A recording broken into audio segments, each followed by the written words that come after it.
मूळचे मुंबईचे पण रणजी करंडकात रेल्वेचं प्रतिनिधित्व करणारे फलंदाज नरेश चुरी यांचं दीर्घ आजारानं निधन झालं। ते 60 वर्षांचे होते।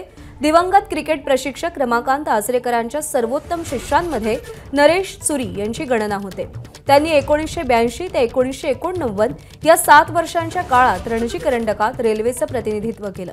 नरेश चुरी यांनी रेल्वेकडून प्रथम दर्जाच्या 26 सामन्यांमध्ये 32.63 च्या सरासरीनं 1501 धावा फटकवल्या।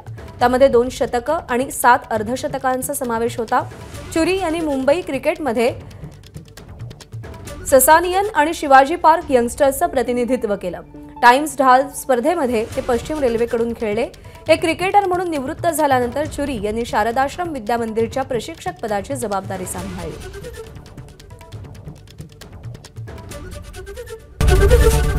एबीपी माझा, उघडा डोळे बघा नीट।